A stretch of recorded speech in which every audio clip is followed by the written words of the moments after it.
नमस्कार, मैं हूँ मनविंदर। आप सभी राष्ट्रवादियों का एमबीएन नेटवर्क में बहुत-बहुत स्वागत है। मुंबई क्राइम ब्रांच की पूछताछ में आतंकी तैमूर राणा ने एक बड़ा कबूलनामा किया है और उसने कई खुलासे कर दिए हैं।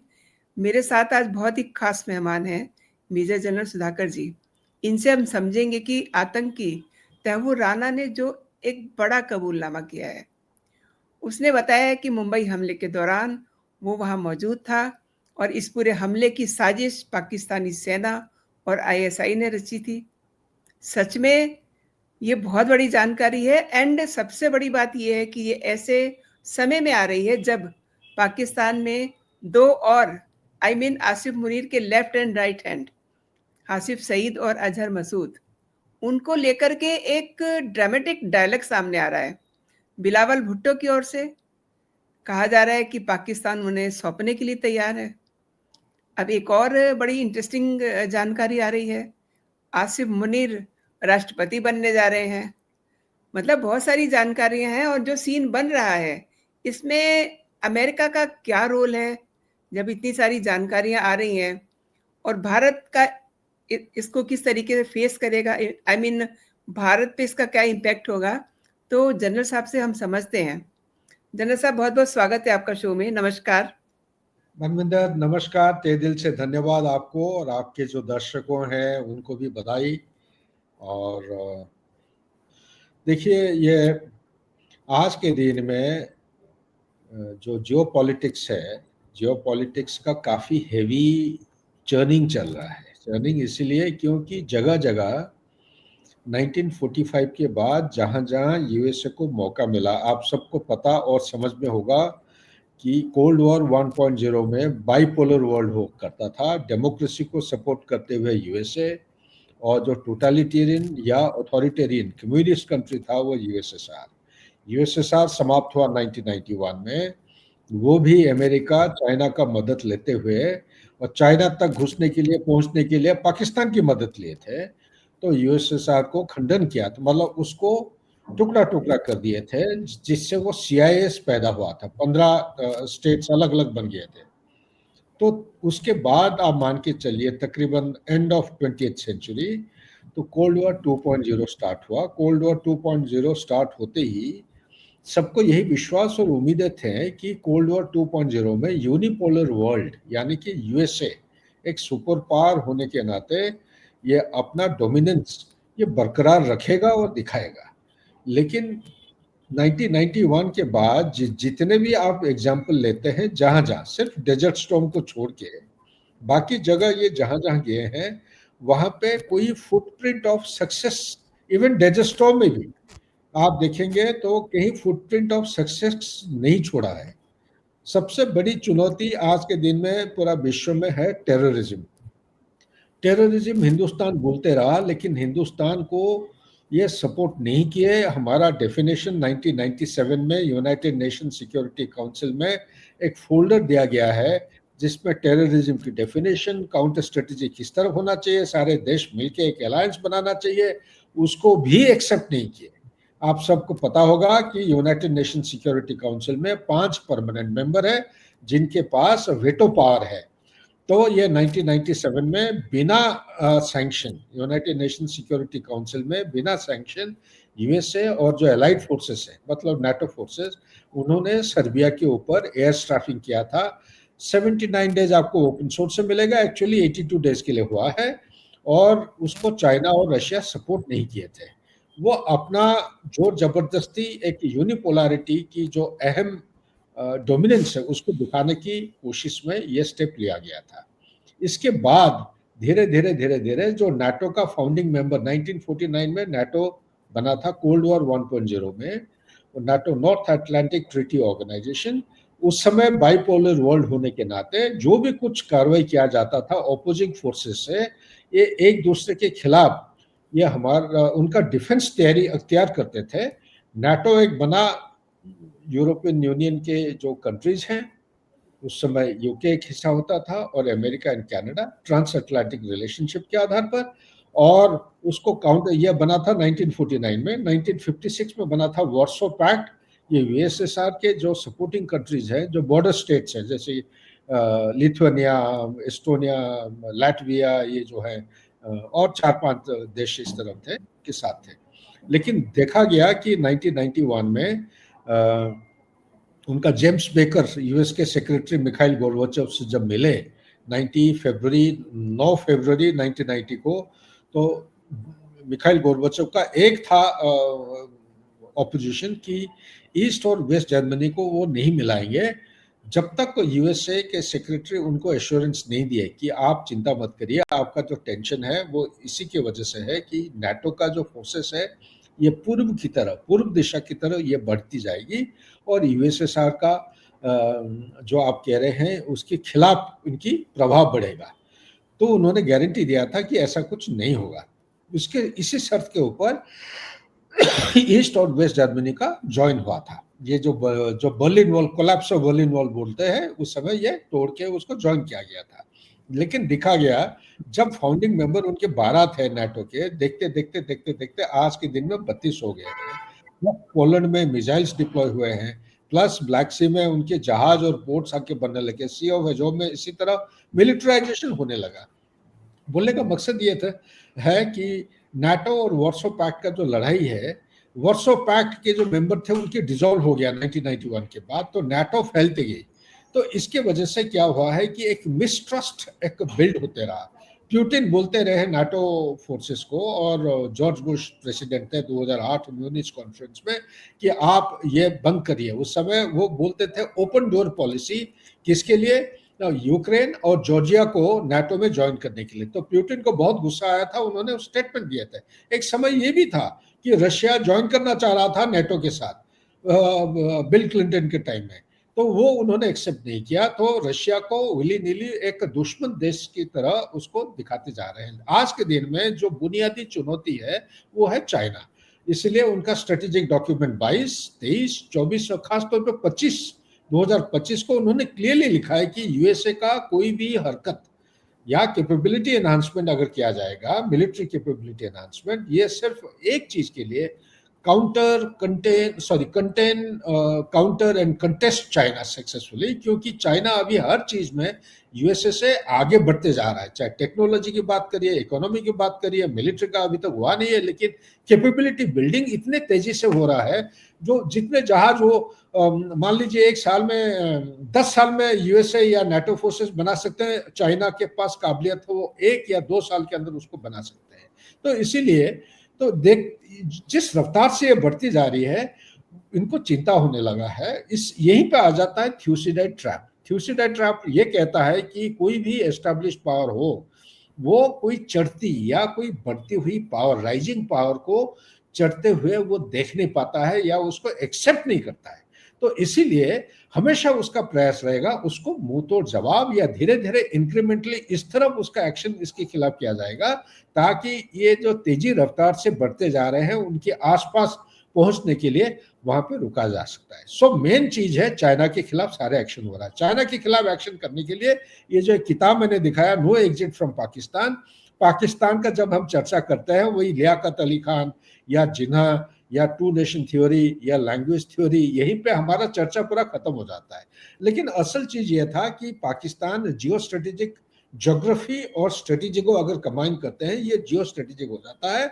उसका स्थान ऐसा है, जगह ऐसा है, ये बहुत इंपॉर्टेंट चीज, एक वो साउथ एशिया के साथ कनेक्टेड है, सेंट्रल एशियन रिपब्लिक के साथ कनेक्टेड है, मिडिल ईस्ट के साथ कनेक्टेड है, अरेबियन सी के साथ कनेक्टेड है।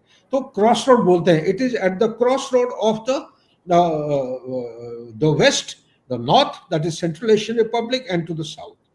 जहां पे आपका सवाल आपने पूछा है कि नहीं मुझे नहीं पता है, आज की मीडिया में फैल रखा है क्या मुनीर प्रेसिडेंट बनने जा रहे हैं। मैं नहीं कह सकता, मेरे पास कोई सबूत नहीं है, लेकिन लॉजिक ये कह रहा है कोई रोकने वाला कोई फोर्स है नहीं। जब तक अमेरिका का ब्लेसिंग्स है, IMF, वर्ल्ड बैंक, ADB से फंड्स आ रहा है, जब तक उनका FATF में केस अभी जा रखा है, FATF में मेरे खबर के मुताबिक अमेरिका ये ग्रे लिस्ट करने नहीं देगा पाकिस्तान के खिलाफ। यहाँ पे उनके पास ये एक स्टेप होगा जो मुनीर को वो प्रेसिडेंट बनाने की कोशिश करेंगे, और भारत जो लगाते रहेगा कि FATF में इसको ग्रे लिस्ट बनाया जाए, ताकि इनके ऊपर कुछ ना कुछ प्रेशर और दबाव पड़े आइसोलेट करने के लिए, ताकि टेररिज्म के उसको बंद कर सकें। नाउ आ जाइए बिलावल भुट्टो का जो बिलबिला है कि इसको दे देंगे उसको दे देंगे। मेरे विचार के मुताबिक उनका सिविल गवर्नमेंट, मुनीर को जब लंच के लिए बुलाया गया था, वो लंच एक्चुअली एक दरार पैदा कर दिया है सिविल गवर्नमेंट और आर्मी के बीच में। कोई सिविल गवर्नमेंट नहीं चाहेगा कि उसका मिलिट्री चीफ को जाके बुलाया जाए और सिविलियन अथॉरिटी को नहीं बुला रहा हो। इसमें अगर ये प्रेसिडेंट बन जाते हैं, काफी सारे इनपुट आ रहे हैं, वो इंडिकेट कर रहे हैं कि यस बनने जा रहे हैं, लेकिन मैं उस सबूत के साथ नहीं कह सकता हूं ये बनेंगे। अगर ये बन जाते हैं तो क्या होगा अभी के प्रेसिडेंट को, जरदारी साहब को। मेरा जो इनपुट आ रहा है वो ये सजेस्ट कर रहे हैं कि जरदारी साहब लंदन में वापस जाएंगे अपना हॉलीडे होम में, और प्रेसिडेंट ये बनेंगे, और प्रेसिडेंट बनेंगे ये एग्जीक्यूटिव अथॉरिटी के साथ। एग्जीक्यूटिव अथॉरिटी मीनिंग ये है कि आप इसको देखिए, 2011 और 12 के बीच में पाकिस्तान की कॉन्स्टिट्यूशन जो 1973 71 की लड़ाई के बाद बनाया गया था, एक बार 54 में 56 में रेक्टिफाई हुआ था, उसको कैंसिल करके ये 73 को बनाए थे। उसके मुताबिक उन्होंने एक क्लॉज इंसर्ट किए हैं आर्टिकल की, चाहे कुछ भी हो जाए मार्शल लॉ पाकिस्तान के अंदर कभी इम्पोज नहीं होगा, या वर्ड्स टू दैट इफेक्ट।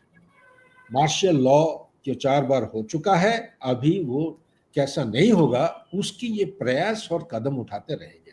ये हमारे ओपन मीडिया में चर्चा नहीं हो रहा है। सिर्फ एक बार देखा था V1 में या वेंटेज में, पालकी उपाध्याय या पालकी शर्मा मैडम है, उन्होंने कुछ अच्छी तरह दिए थे। उस समय में यूएसए यूरोप में था, तो उन्होंने बहुत बढ़िया तरीके से बताए थे ये चीज़। एग्जैक्ट डेट कब है मेरे को पता नहीं, लेकिन है क्लॉज इंसर्ट किया गया है। ये बिना मार्शल लॉ इम्पोज करते हुए उनको इस तरह पोजीशन अख्तियार करना है जिससे अपना सिविल गवर्नमेंट को अपने दबाव के नीचे रखे, नंबर 1। नंबर 2, अमेरिका चाहता है ये जो 81-82% चाइना के ऊपर डिपेंडेंसी है, मिलिट्री हार्डवेयर के इंपोर्ट हो रहा है, PL-15 मिसाइल की बात करिए, JF-10 की बात करिए, JF-37 की बात करिए, अभी JF कुछ 22 का भी बात चल रही है। ये जो हथियार ये अगस्त के महीने में खूब सारे आ रहे हैं। और सबसे इंपॉर्टेंट चीज है, पाकिस्तान एयरफोर्स के जो पायलट्स हैं, ये चाइना एयरफोर्स के साथ लगातार पिछले कोई सालों से ट्रेनिंग ले रहे हैं। वो जो ट्रेनिंग ले रहे हैं, अगर ये ऑपरेशन सिंदूर के टाइम में चंद एक घंटों के लिए उनका एयर डोमिनेंस या एयर सुपीरियोरिटी का हासिल की ये क्लेम कर रहे हैं, तो हो सकता है एक इलेक्ट्रोमैग्नेटिक स्पेक्ट्रम का जो डिजिटल कनेक्टिविटी, एक नेटवर्क बनाया जाता है हवाई जहाज का। उसका मीनिंग ये है, ग्राउंड लोकेटिंग रडार्स होते हैं, आपका एरियल एक अर्ली वार्निंग एक सर्वेलेंस प्लेटफॉर्म होता है, AWES को बोलते हैं। एक उनका होता है कि दुश्मन का जो मिसाइल्स, ऑनकमिंग मिसाइल या कोई अटैकिंग प्रोजेक्टाइल आता है, तो इन चीजों को जितने सारे 20, 22, 40, 50 जो एयरक्राफ्ट होते हैं, ये आपस में एक डिजिटल कनेक्टिविटी कनेक्टेड रहते हैं, simply to improve the awareness level. मतलब दुश्मन की तरफ से और उनके खुद की तरफ से कौन कहां पे है, किस दिशा को देख रहा है और थ्रेट कहां से डेवलप हो रहा है, ये चाइनीज इसमें काफी हद तक आगे जा चुके हैं। तो ये चीज उन्होंने पाकिस्तान के साथ शेयर किया है, और ये दूसरा कोई शो होगा उसमें मैं डिटेल में व्याख्या करूंगा। इसके वजह से हो सकता है, क्योंकि हमारे एयरफोर्स को ये हुक्म मिला था, बिना मिलिट्री टारगेट को हिट करते हुए आप टेररिस्ट कैंप और उनका लॉजिस्टिक बेसेस और हेडक्वार्टर, ये जहां जहां सब छुपे हुए हैं, उनको आप टारगेट करोगे। एयरफोर्स का एक सिखलाई है, कभी भी कोई एयर कैंपेन होता है, जब तक आप सप्रेसिव फायर, यानी कि जो एयर डिफेंस के गन्स लगे हुए हैं, जब तक उसको आप सप्रेस नहीं करते हैं, जब तक आप डिस्ट्रक्टिव फायर उनको पूरा एकदम डिसिपेट नहीं करते हैं, तब तक फुल फ्लेजेड एयर फोर्स का आप अप्लाई नहीं करेंगे। लेकिन ये सिखलाई, बुनियादी सिखलाई के खिलाफ मेरे समझ के मुताबिक ओपन सोर्सेज से मुझे लग रहा है कहीं ना कहीं हमारा पॉलिटिकल लीडरशिप सुप्रीम होता है, उन्होंने कहीं ना कहीं हुक्म दिए थे एयरफोर्स को, और इस हुक्म को बरकरार और मानते हुए कुछ एक्शन लिया गया है, जिसकी वजह से चंदे के हवाई जहाज के ऊपर अटैक हुए हैं। और कितने हवाई जहाज हैं मुझे नहीं पता है, आज आया है ओपन सोर्स में, कोई फ्रांस के एयर चीफ उन्होंने बयान दिए हैं कि रफाल के खिलाफ सब दिल धड़ा के पूरा एकदम सब पीछे पड़ गए हैं, बोलते हैं कि 4 रफाल जो गिरे हैं, उन्होंने कहा है कि सैटेलाइट इमेजेस के मुताबिक एक रफाल, एक मिराज 2000 और एक Su-35, ये 3 हवाई जहाज हिंदुस्तान के गिरे हैं। ये पहली बार इस किस्म की स्पेसिफिक डिटेल आए अखबार में। ना 6 गिरे हैं ना 8। कोई कोई पाकिस्तान का जो मिस इन्फॉर्मेशन हो रहा है, कोई कोई जगह 8 भी दिखा रहे हैं, कोई कोई जगह 6 दिखा रहे हैं। ये 3 गिरे हैं, लेकिन पायलट्स ये सब हिंदुस्तान की तरफ थे, आईबी को कोई पार नहीं किया है। और इसी तरफ रहते हुए भी उनकी जो मिसाइल से उड़ा के हिट किए हैं, इसका मेन कारण यही था कि उनकी सिखलाई के खिलाफ उनके जो टारगेट्स टेररिस्ट कैंप के ऊपर हिट किया गया था। तो आगे आने वाले समय में क्या हो सकता है? यही हो सकता है कि मुनीर को प्रेसिडेंट बना दे, ताकि सिविल गवर्नमेंट उनके नीचे आ जाए। ठीक है, ये लेकिन सर एक चीज मैं जानना चाह रही हूँ, आपने मुनीर जी का बता दिया कि वो जो चाह रहे हैं वो हो जाएगा, लेकिन तहव्वुर राना ने जो कबूलनामा किया है एंड इस समय हाफिज सईद और अजहर मसूद को देने की जो बात हो रही है, उस पे भी मैं आपसे एक कंक्रीट कमेंट चाहूंगी। मेरा ये जब राणा कब एक्स्ट्राडाइट हुआ, मेरे ख्याल से अप्रैल के महीने में 9-10 अप्रैल को हुआ था शायद। उस समय जी दूरदर्शन में एक स्पेशल शो था, दूरदर्शन 2-3 चैनल। मैं उस समय एक व्यू बताया था खुलेआम, मैं सिर्फ एक पैनलिस्ट हूँ, मैंने उनको बताया था ये इतना आसानी से एक्स्ट्राडाइट नहीं हुआ है और इतना आसानी से उनको जाने मत देना, क्योंकि ये राणा के पीछे पाकिस्तान आर्मी के छुपे हुए हैं। उनका आईएसआई का, मैं भूल रहा हूँ उसका नाम, एक मेजर साहब थे, वो मेजर साहब पाकिस्तान हर एक मिलिट्री में एक मिलिट्री ऑपरेशन डायरेक्टरेट होता है। मिलिट्री ऑपरेशन डायरेक्टरेट इस ऑपरेशन को कोऑर्डिनेट करने के लिए कर्नल साहब को लगाए थे। उस कर्नल साहब के नीचे एक मेजर साहब था, और ये जो मेजर साहब जो आईएसआई के थे, नाम भूल रहा हूँ, उनके साथ डायरेक्ट कॉन्टैक्ट में थे। तो वो कोऑर्डिनेट करते थे उनके नेवल कंपोनेंट, उनका आर्मी कंपोनेंट, उसका एयरफोर्स कंपोनेंट, तीनों के कंपोनेंट हुआ करते थे।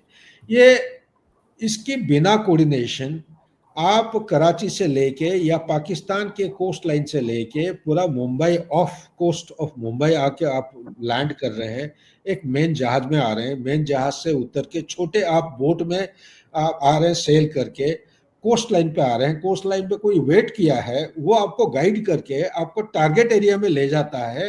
ये कोई छोटा मोटा ऑपरेशन है क्या? आपको और मेरे को, हमारे आम आदमियों को सिर्फ यही पता है कि मुंबई ताज अटैक हुआ था।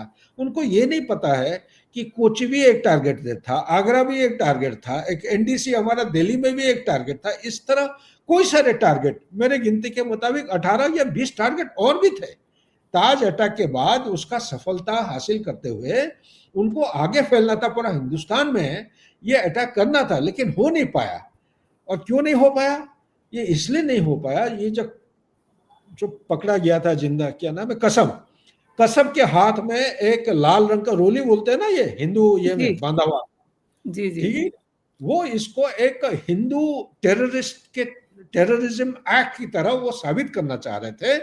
वो भी चाह रहे थे ये बाकी जैसे मारे गए ये भी मर जाता, लेकिन हिंदुस्तान की किस्मत अच्छा था, कोई जिंदा पकड़ा गया और उसके हाथ में ये मिला गया। ये जो कहानी है कि हिंदू टेरर की जो उनकी फिलोसॉफी थी या कॉन्सेप्ट था, ये सामने खुलासा हो गया। तो इतनी बड़ी जो साजिश है, कोई एक टेररिस्ट या नॉन स्टेट एक्टर कर पाएगा? आप कम्युनिकेशन देखिए, best of the special forces Hindustan नहीं, मैं कह रहा हूं एंड विश्व। Sir I am sorry to interrupt you. ये हासिफ सईद और अजहर मसूद आप कह रहे थे कि इनको तो वापस अमेरिका भी चाहता है कि इंडिया में पहुंचे, ये सब क्या है? मैं वही पा रहा हूँ। ये देखिए, ये इतना जबरदस्त ऑपरेशन में इसमें अमेरिकन, इजरायली बहुत सारे लोग मारे गए थे, और कहीं ना कहीं मैं कह रहा हूँ ये बोल नहीं होंगे, और लेकिन उनके दिल के अंदर ये छुपा हुआ एक हिडन एजेंडा है। ये हिडन एजेंडा ये है कि टेररिज्म एक ऐसा मेनेस है, उसको जब तक सब मिलजुल के काम नहीं करेंगे तब तक हम सक्सेसफुल नहीं होंगे। कल परसों की बात है, आप देखे होंगे इजराइल का जो नेतान्याहू है, उनका 2011 का एक स्टेटमेंट सोशल मीडिया में घूम रहा है। वो कह रहे थे 1981 में वो हमला करना चाह रहे थे पाकिस्तान के न्यूक्लियर इंस्टॉलेशन के खिलाफ।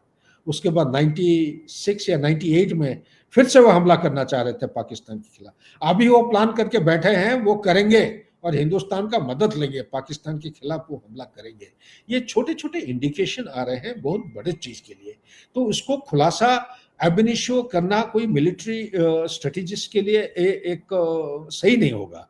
तो इसलिए मैं समझता हूं, मेरे समझ के मुताबिक जितना मेरा तजुर्बा है, ये उनकी एक लंबा प्लानिंग है। प्लानिंग में ये रखा गया है मुद्दा, कोई इस्लामिस्ट कंट्री या देश के पास न्यूक्लियर बॉम्ब नहीं होगा। उसमें ईरान शामिल है। ईरान एक छोटा मछली है, बड़ी मछली पाकिस्तान है। कहीं ना कहीं कभी ना कभी यह पकड़ में आ जाएगा। मछली का माथा को जो पकड़ता है वो छोड़ता नहीं। अब मछली का माथा है पाकिस्तान का chief of the army staff, deep state का जो हेड है। उसने लंच बुला के वो माथे को पकड़ लिया जबरदस्त। उसके बाद उसका बेटा, जो ट्रंप का बेटा है और मुनीर के बेटे, दोनों के दोनों क्रिप्टो करेंसी में ऑलरेडी तालमेल, हैंड इन हैंड करके वो बिजनेस करने लगे हैं। उसके बाद जो बलूचिस्तान में क्या रेयर अर्थ एलिमेंट जो मिनरल्स हैं, $6 ट्रिलियन का मेरे खबर के मुताबिक एमओयू साइन हो गया या साइन होने वाला है। 6 ट्रिलियन, ये कोई छोटा मोटा नहीं है। ये हैं, बात करते हैं जैसे कि बेवकूफ हैं, लेकिन अंदर अंदर से कुछ ना कुछ खेल चल रहा है। लेकिन कहीं सर ना एक चीज़ ये बताइए कि अगर इनका खेल चल रहा है तो क्या ये हाफिज सईद को और अजहर मसूद को ये देंगे? आप कह रहे हैं कि ट्रम्प चाहते हैं। ट्रम्प फिर क्या-क्या चाहते हैं? उनका मैं एजेंडा क्या है यही उनका? उनका एजेंडा यही है कि इंडो पैसिफिक को बरकरार रखना है। इंडिया एक I2U2 का नहीं, मेंबर है। उसमें उसमें इन 2 लोगों का, हाफिज सईद और अजहर मसूद का हाँ, क्या मुझे रोल मालूम है, आप होगा? बार बार वही पूछ रहे हैं, मैं वही जी। पे आ रहा हूँ। क्वाड क्वाड का एक मेंबर है। क्वाड भी एक मिलिट्री अलायंस होने जा रहा है बहुत जल्दी। स्क्वाड बन चुका है इस दिशा की तरह। ये एक दिशा की तरह मूव हो रहा है और सब चाहते हैं ये रशिया कमजोर हो जाए, रशिया चाइना की तरफ ना जाए। सब चाह रहे हैं और रशिया भी पाकिस्तान को वो करने लगा है। और इसका केंद्र बिंदु मेरे को जो दिख रहा है, ये जो टेररिस्ट सब जो मास्टरमाइंड है, चाहे लश्कर तैयबा हो, जैश ए मोहम्मद हो, और भी हैं, दाऊद इब्राहिम है, और चौथा कौन है, 4 है मेन मेन हीरो जो है। ये जी। हिंदुस्तान को एक्स्ट्राडाइट करेंगे। अभी नहीं तो कभी ना कभी होगा। ये हिंदुस्तान में आके इनका इनके खिलाफ ये किए जाएंगे, जुडिशियल इंक्वायरी किया जाएगा। क्योंकि ऑपरेशन सिंदूर काइनेटिक अटैक जो हुआ था या साइबर अटैक हुआ था, उससे ज्यादा खतरनाक चीज वो है इंडस वाटर ट्रीटी को सस्पेंड करना।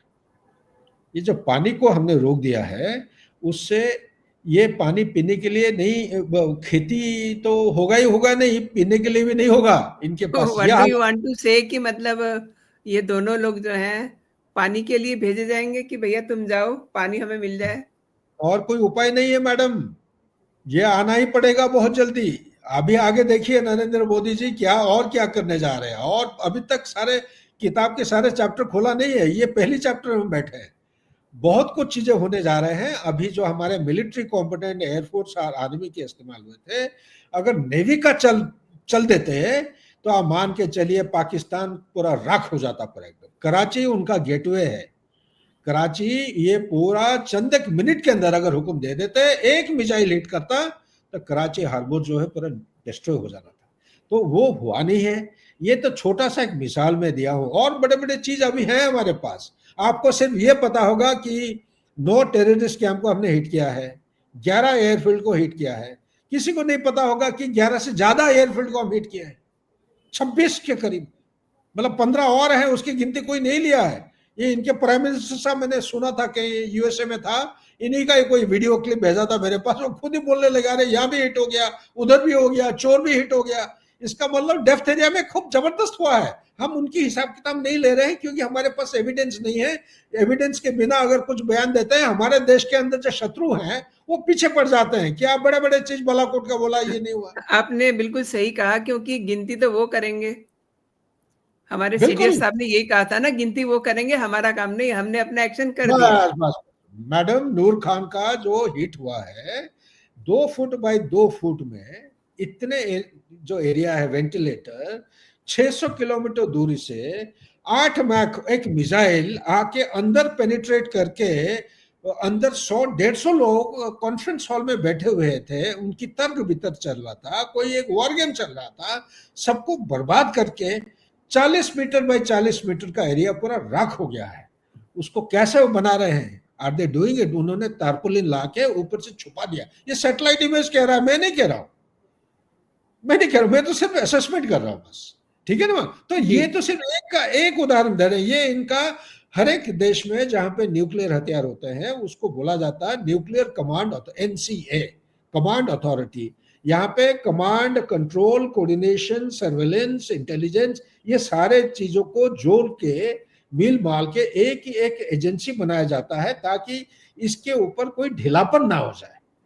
ढीलापन ना होने के बावजूद भी किराना में धुआं निकल गया है। अभी मेरे खबर के मुताबिक धुआं फैलते जा रहा है। वो क्या आपने रेडिएशन है, बिल्कुल वो सही क्या कहा आपने। रेडिएशन है, ये हमें बच के रहना पड़ेगा क्योंकि हमारा बॉर्डर स्टेट है। ऐसा ना हो कि रेडिएशन हमारे ऊपर आ जाए। Exactly exactly. हमें हमें बच के रहने की ज़रूरत नहीं पड़ेगी क्योंकि हम सब तरीके से सफिशिएंट हैं। सर, आपने मेरे शो के लिए समय निकाला और मेरे दर्शकों को कई महत्वपूर्ण बिंदुओं पे आपने जानकारी दी। बहुत बहुत धन्यवाद आपका। जय हिंद, जय भारत। मैडम, आप